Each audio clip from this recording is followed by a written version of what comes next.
Hi, welcome to Your Great Journey. Each week we offer you brief tips, techniques, and insights to help you move in positive directions and master big change.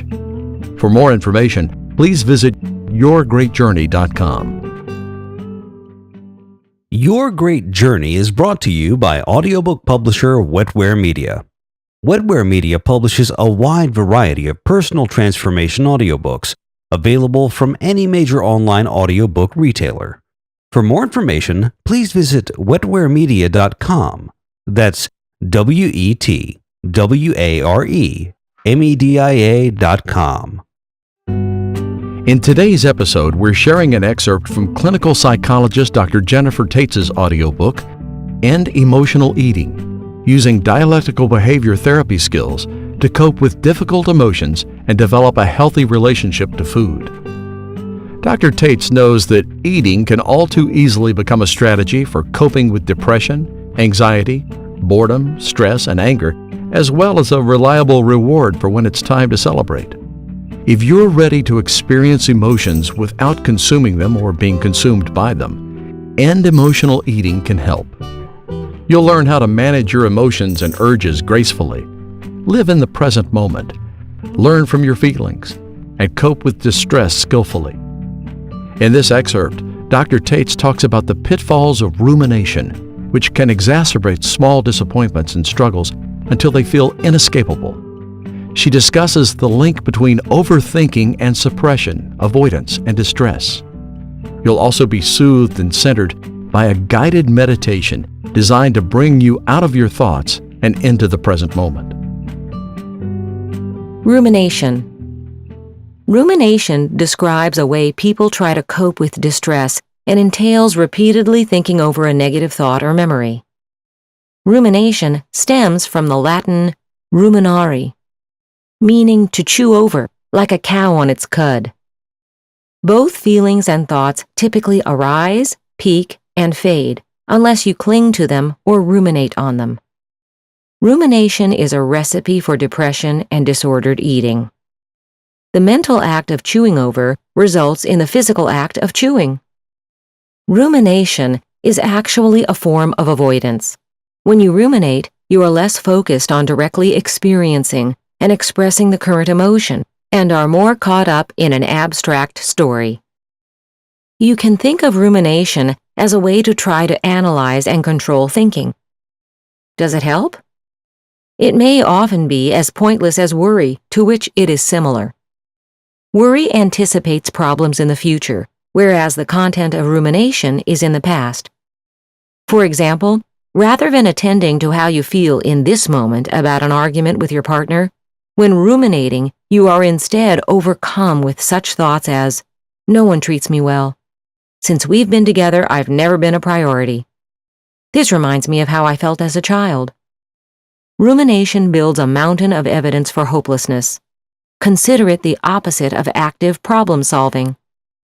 What if, after an argument with your partner, you walk the dog, bringing your full attention to sensations in your body and observing details outside yourself on your walk? And when your emotions came down, you considered practical ways to problem solve with your partner.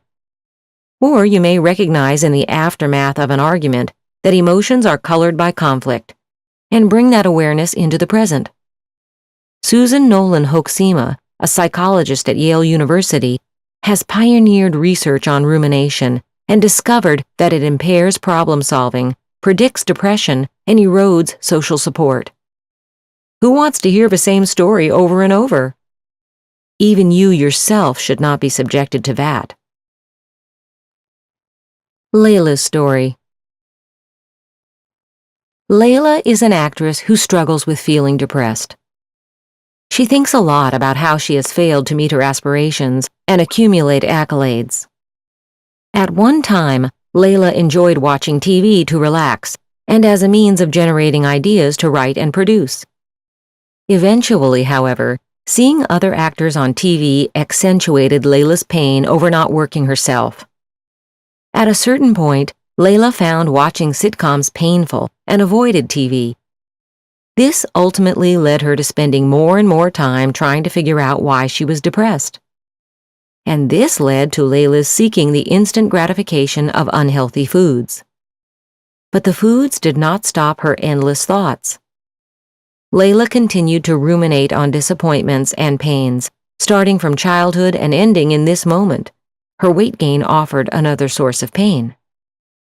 She also figured that it would be worthwhile to share her pain, so she would repeatedly tell her husband Ben how unsuccessful and unworthy she felt. He tried as best he could to be patient and helpful, but Layla's reassurance-seeking exhausted him. "How can you love me given no one wants to work with me?" she'd ask. "Well, you're a great partner and a fantastic person. Maybe you just don't know me that well," she'd retort. Ben, understandably, grew frustrated with her persistent negativity. Then Layla began worrying about Ben's being annoyed with her. Now she was failing at work, at eating sensibly, and at love itself. This sort of thinking became the mental equivalent of riding the teacups at an amusement park, a fast, nauseating ride going nowhere. Do you ruminate?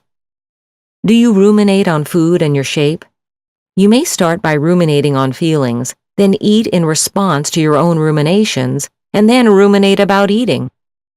Rumination is an activity that easily finds a topic. I can't find a job. It's not fair, but I have a slow metabolism and can't eat enough to fill me up. I'm hungry, but yesterday I ate a bit too much. I wonder if I should skip a meal or if that will slow my metabolism. Things usually don't work out when I try. Why should I bother? Notice how circular thinking is unclear? To be frank, rumination is ruination. It is no coincidence that rumination is strongly related to suppression, avoidance, distress, and binge eating. Studies have found rumination to predict bulimic behaviors and binge eating in adolescent girls. Eating disorders are characterized by rumination, the belief that rumination is helpful and avoidance of experiences. Ruminating on shape, weight, or food can serve to distract you or help you avoid difficult emotions or relationships. It may be easier to think a lot about food instead of a painful past. The problem is that you then experience pain around food. Lucy tried to explain a recent episode of emotional eating. A few days ago, I ordered a burrito and there was a minimum delivery order of 2. I thought it was stupid to order 2 since I'm trying to count calories and it seems like a lot and I don't love them. Then I was bored and had the second burrito I meant to have tomorrow, though I wasn't hungry. I can't stop eating when I'm bored if food is around. My mom was like that too. I figured it makes no sense to keep track of food since it's usually like this. I have no control and have too much weight to lose and I'm not willing to wait. Why bother? Notice how thinking and analyzing entrap her? Problem solving or fully contacting the present moment rather than getting stuck in stories is often more helpful. As Voltaire said, "Let us work without theorizing. 'Tis the only way to make life endurable." Do you notice when you are ruminating? Often when you find yourself in a place where emotions govern thinking, you may find yourself ruminating. Noticing and labeling emotion mind or ruminating may be helpful in bringing you back to this moment. One way to let go of rumination is to look at thoughts rather than from thoughts. Practice this with the following mindfulness exercise. Please note, this is a meditative exercise. Please listen only when you are able to sit with your eyes closed for several minutes. Exercise. Mindfulness practice. Leaves on a stream. 1. Assume a mindful seat in a chair with your spine upright and your feet either flat on the ground if you are sitting in a chair or folded comfortably if you are sitting on the floor or a cushion. 2. Close your eyes and bring your full attention to your breathing. Just attending to one inhale and exhale at a time. 3. Next, bring your attention to where your body touches your seat. 4. Notice that there is no effort required in practicing being where you are. 5. Now, bring to mind a beautiful park. 6. In this mental image, notice a tree in the distance. 7. Imagine walking toward the tree, becoming more present in the moment with each step.